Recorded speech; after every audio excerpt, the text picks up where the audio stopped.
Hey guys! How was your weekend? Hope it was really nice and long. I definitely enjoyed the time off, that's for sure. Speaking of time off, oh man, 30 minutes.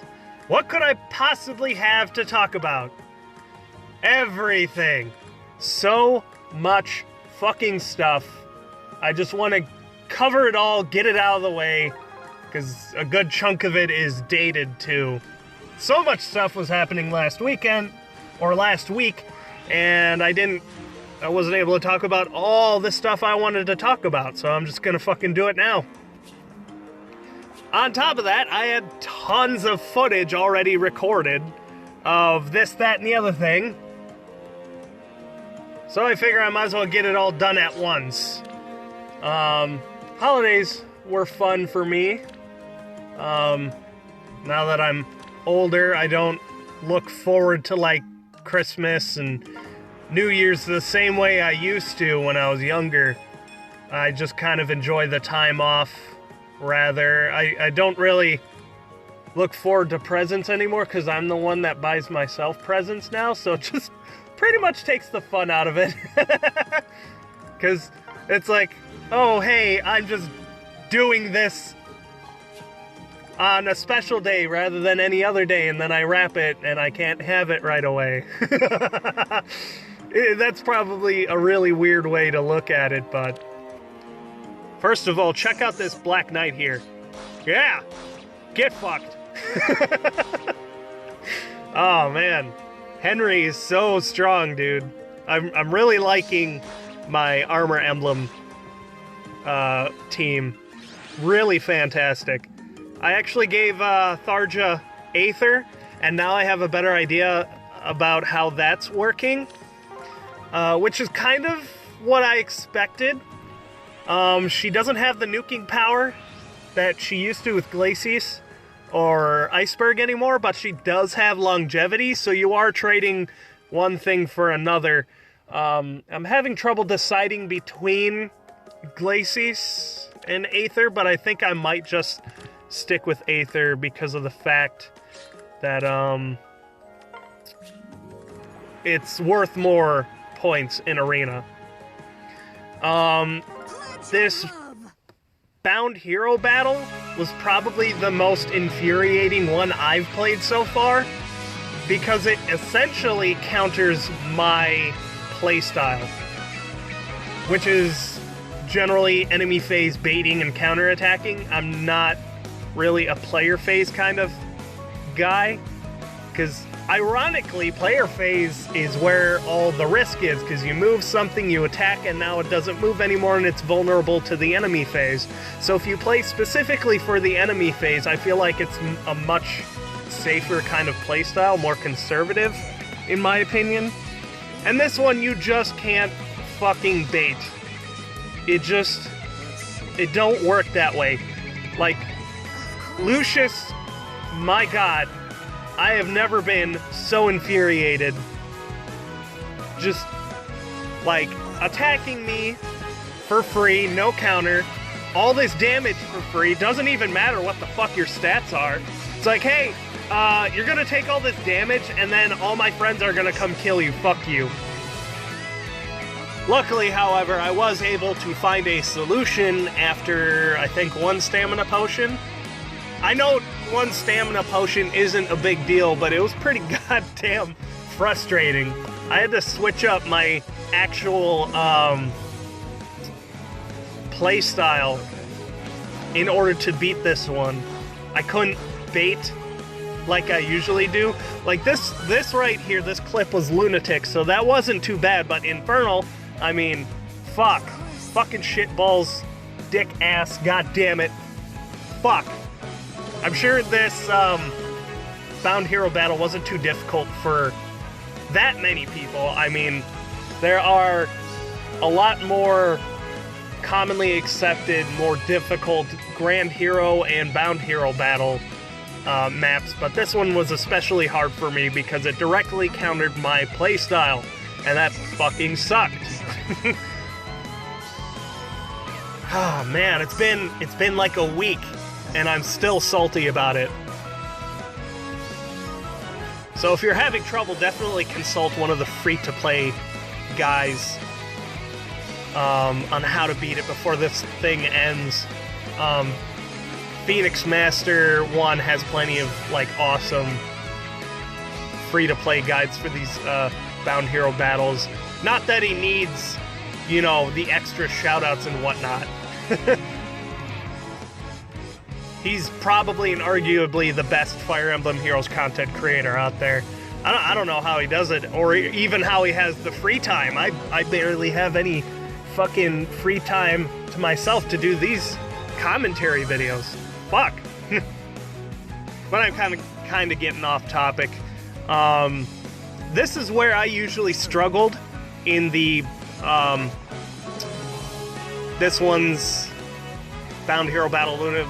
Fucking, I don't know what I'm saying. But Lucius there having one on his cooldown for Miracle, that was extremely infuriating when I first discovered that they took his cooldown from 5 to 1. So when I thought I could just walk up to him and kill him and, you know, destroy this, probably the single most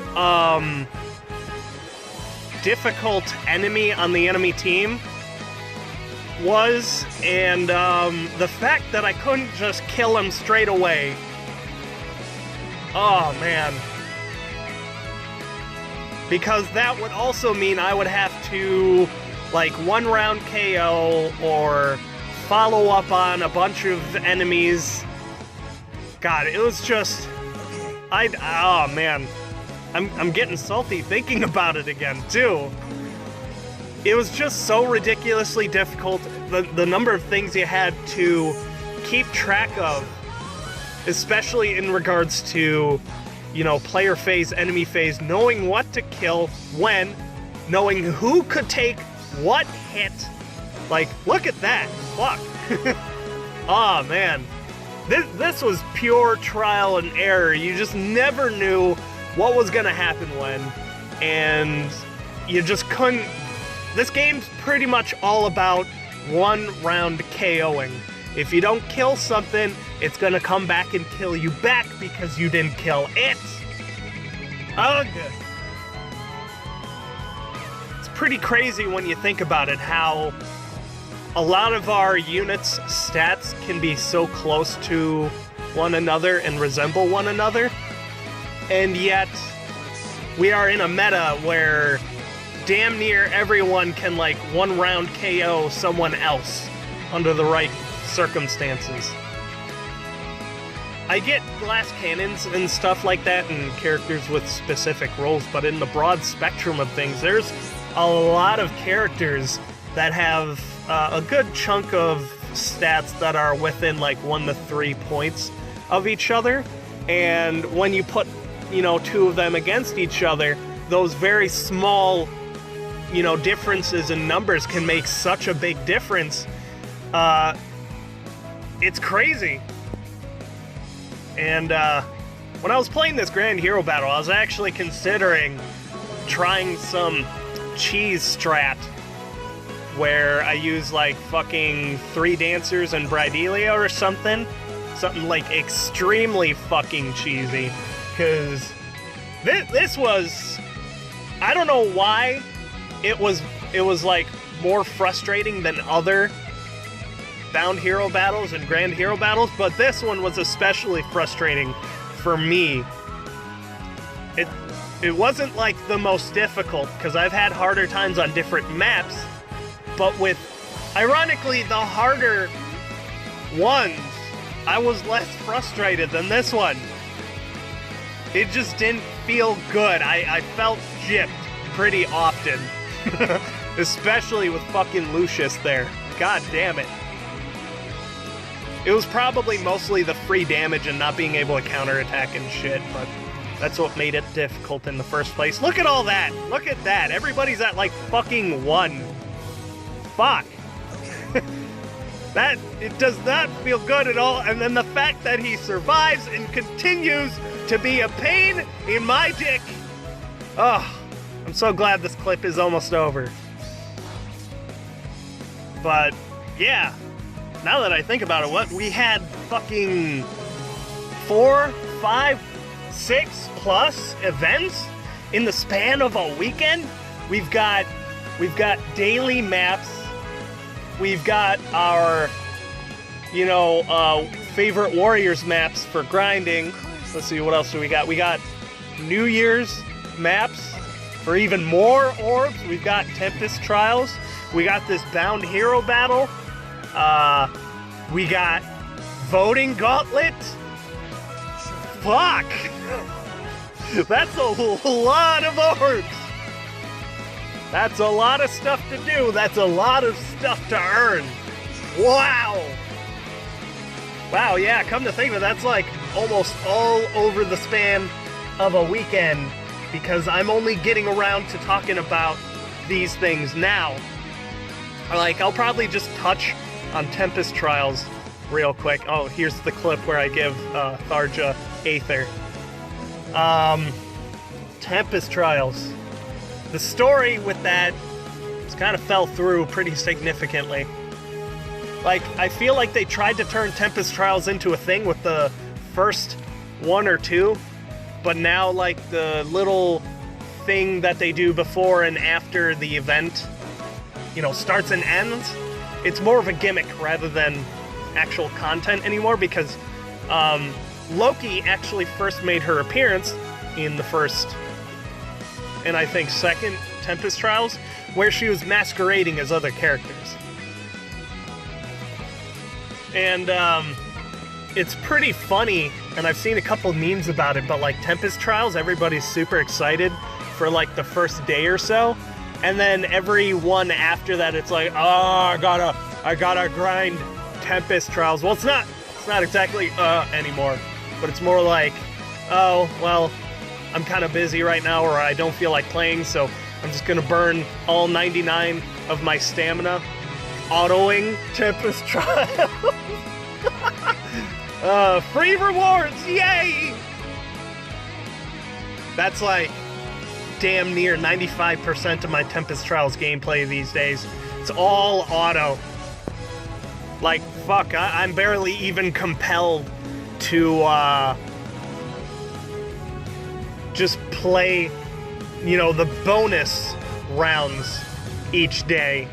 Sometimes I even auto those fucking things. Actually, come to think of it, I think I've had the most fun recently with Arena Assault, and that's primarily because, well, I got drunk New Year's Eve, because, what sane adult wouldn't? And I somehow found myself compelled to actually take a lot of the characters I almost never use and legitimately put them on teams that I specifically tried to make synergize with each other and make them competitive. And it worked, and I think I made like 3 or 4 different teams, and I'm using each one with a different character, so there's no overlap, except for my primary ones with like Soren, Ike, Ninian, Robin, some of my like core characters, so that way I can change them out as I need. My, arena team. But I've got, a team of Spring Xander, Aira, who synergize really well with each other, surprisingly. Like, extremely surprisingly. One's primarily focused on enemy phase and the other one's player phase, so they go well with each other. And then I believe I have Julia and Takumi on that team as well. Like, it seems like a gang of misfits, but it works out really well, and I've been having a lot of fun with each one of these different teams. In fact, I even found a really nice team for my accidental Lucas. If you remember, maybe month-ish or ago, I accidentally made him 5-star. He's minus speed plus resistance, which the minus speed is good because his speed was crap anyway. A neutral or plus speed isn't gonna do him any favors anyway. But wow, I've upgraded his lance to slaying, and then I refined it, which you'll probably see in a later clip now that I'm talking about it. But he is fucking powerful, especially now that I gave him Earth Boost. I gave him the HP seal, and oh man, his defense is monstrous, his HP is monstrous. He's just a fucking monster now. So I think by creating these extra teams and actually using them to do these quests, rather than my normal core, I win team, it's been more interesting to use these new teams that I've put together and, given them a lot of skills in which to synergize with each other. It's kind of cleared up the fog in my mind about this game, and I've kind of breathed new life into my own play experience just by putting a little bit of extra effort to make it fun for myself. And it actually makes Arena Assault much more fun, like I said, because most days I just skip out on Arena Assault because it seems like a grueling task to complete. And now that I made all these teams, they're basically all very competitive, so I don't even need to check the map to see which one I need to use or what characters I need to use to counter what. They all just work. They cover their bases, they work. So like when I go through Arena Assault, don't even have to think about it, just go into the map, destroy the shit, continue, and it works out really great. So now I'm actually playing Arena Assault more often, getting the rewards and whatnot, getting more enjoyment out of the game. So that's really nice. So if you've been kind of bored with the game lately, try changing it up a bit. Try making some new teams using characters that you don't ordinarily use for the most part. Try to spice it up a little bit. Okay, let's see what else I got here. I'm about halfway down the page on my notes. The survey. If you've seen the survey show up in your little news feed on Fire Emblem Heroes, definitely complete that. Definitely make your voice heard, especially since they're asking for your opinion. Definitely tell them how your experience has been. Like, they cover the bases with this survey too. They even have some open-ended ones, and heck, they even asked, for like, do you have a new game mode in mind? And it was a big fill in the blank, and I definitely took the opportunity to tell them about my conquest mode idea. I'm not gonna talk about it yet again in this video because that would actually take up the rest of the video. So if you're curious about it, check out my Discord. It should be pinned in the general chat. Basically, I copied and pasted the entire thing that I typed out in the survey, which it's pretty damn long, which is why I'm not talking about it. So if you want to check it out, it's in the Discord. Somebody will help you find it if I'm not in there. And if you already did the survey, then you would know that they sort of teased in a roundabout way, definitely, like not on purpose, that they have some ideas in the works on new modes and stuff that they might put into Fire Emblem Heroes, which seems pretty cool. I like that they're, coming up with stuff. They're toying with ideas to kind of, some new modes. So I was definitely liking that section. And then they even, I think their last question was like, they were asking for any additional input or thoughts or ideas or whatever, and then I told them about an idea that I haven't been able to talk about yet, actually, which was something that you'll find in a lot of other gacha games, which is like special fodder. Like, have you ever played one of these games, like Fate Grand Order, for example? They have these very special fodder-specific, like, cards or items where if you use this, it gives you like 100 times more experience than you normally would get feeding, your character a card, other stuff.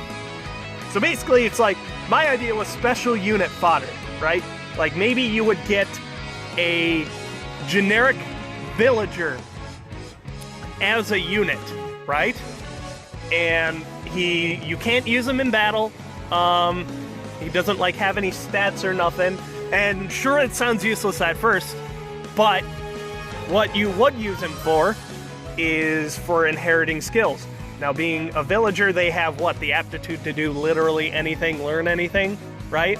So going off the title, you know, the moniker of the villager, you could fodder a villager to a unit, and when you do that, you could pick any, like, skill tree out of the game and give that unit, like, that skill. For example, Life and Death is, you know, 5-star exclusive premium skill, Quick Riposte 2, or Quick Riposte 3, fuck. I meant to say Quick Riposte 3, I was thinking that 2 is on all of my characters, but 3 is also 5-star exclusive. Now, wouldn't it be nice if we could just have some sort of thing in the game where you could access any of these skills without necessarily getting the free unit? You know, kind of like a feast card, as it's usually called in most other gacha games. But, you know, I like my own idea. I'm obviously biased, but being realistic, I don't think they're ever going to incorporate anything similar to this ever in the game because it would hurt summoning. Like, if there's anything that could possibly hurt summoning, it probably won't be added to the game. These special skill fodder things would definitely hurt summoning, because if you were trying to get, I don't know, death blow fodder or something, like, I don't know, that would, like, eliminate that one reason to summon, and it would literally hurt the skill banners that they come out with every so often. Because, you know, what's the point of you know, summoning on a skill banner if you can just get the skill easily from some other means, right? Okay, so this clip right here, I realized that Ike, despite being probably my most powerful character in my barracks, he doesn't support the team very well. It's like all about him. So I decided to change that and give him a premium C skill, because I realized I actually had it. I totally forgot about it. And now, since I've given Ike drive speed, wow, the team works so much better. It's just with that little extra boost there. Way to be a team player, Ike. You used to carry the team on your shoulders, but now you can let them do some lifting too. It especially helps out Soren quite a bit, because that extra speed really does matter in a lot of cases, I'm beginning to find. Speaking of Ike, I feel like that there's a Radiant Dawn banner coming up, so that is what I'm going to save my orbs for, I think. But I don't think we're going to see Radiant Dawn Ike in a banner. I know he's going to come to the game eventually because of the Choose Your Legends voting. He was counted as a separate character from the Path of Radiance Ike, who won, you know, most popular male vote, by the way. Even though his vote was essentially split with his older self. Kind of crazy to think about, but because of the fact that you could vote for Radiant Dawn Ike as a separate entity, it makes me like 99% sure that he's going to come to the game eventually. And if I had to hazard a guess as to how, I believe he would actually show up as a Tempest Trial reward. And that's because of other previous patterns that IS has done with Tempest Trial rewards. Especially the part where an overwhelming amount of hero rewards from Tempest Trials have been sword units. I think it's only been one time that it was something besides a sword unit. The only one I can think of is Clive. So, following these patterns, I think Ike would be a very, very likely candidate to become a Tempest Trial reward, if they were to make him a sword unit again, which I assume that they might. They might even give him Ragnall again, because I couldn't think of any other weapon they might give him. So, in summary, the biggest two reasons I think he would be a Tempest Trial reward at some point in the future is A, because he's a sword unit, and B, it would justify some power creep, especially against Ike and some of the other distant counter sword units, because he could power creep safely because he would lack merge potential. If they were to power creep him at all, that is. But I feel like they would have to, considering it's Ike, if they were to make Ike a Tempest Trial reward, because that wouldn't really make sense to come out with a new, older Ike who's supposed to be stronger and more experienced, at least as far as the Radiant timeline is concerned, and have him turn out to be weaker than his original iteration. And also, I came across this in Arena. The missing unit here is actually a normal female Corrin. Soren obviously nuked her to oblivion. But look at this shit right here. Like, wow. Red spam. Oh, man. Two Tharjas. Okay, on the topic of Tharja now, we got Voting Gauntlet. And she's 1-2 already, and as you can see, I'm on her team. I do actually like Tharja, and I actually have her, so that's the only unit I have out of the choices, so I might as well join her also. Although, I know that doesn't excuse any ire I might receive from the community for joining the Thought yet again. Oh man, I can just feel the salt now. And, like, I'm kind of doing it for the memes now, too. Because, could you imagine? Ah, man, I am just ready, just fucking ready to make and eat popcorn and watch the salt. Just, I wouldn't even need to butter or salt my popcorn because the salt would be so concentrated that I would just be able to breathe and have the flavor of salt just naturally flow into my mouth as I eat the popcorn if Tharja wins yet another Voting Gauntlet. And I think she might, especially because she's even more scantily clad than she was in the previous iterations. Oh my god, if she wins a third one, I will laugh so hard. And I know that's terrible of me, and I'm not even sorry. I do like Tharja. I don't know why. Maybe it's compulsion. Maybe it's a curse. Who knows? But, oh man, just let me know. I just want to get just the tiniest taste of the salt that we might experience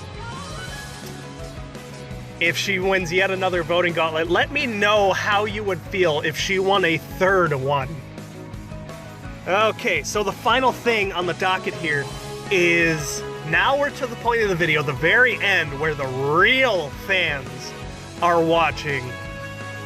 And I want to let you know that I got like a lot of stuff happening in real life, like work and personal related, that I'm most likely gonna have to ramp down, if not completely stop doing videos on YouTube, which is also the reason for the very long video. And, you know, it's not as fun as it used to be making the videos. I actually do see it as work now, so like when I look forward to the next day on what I'm gonna be doing at work, you know, when I go home and stuff, it's like, oh man, I gotta make another video, and that's gonna be like, you know, such and such hours, and I'm really not looking forward to doing it anymore. So before I completely and utterly burn myself out, I should probably kind of stop doing it. I might even switch to like more simple videos, maybe ship posts, maybe arena runs. I'm not even sure. I probably shouldn't get your hopes up because I'm not making any promises here. But just know that I'll be around. I've made videos on YouTube for damn near 11 years. I don't know. I've always done something every so often. I may come back to it doing something else. Who knows, really?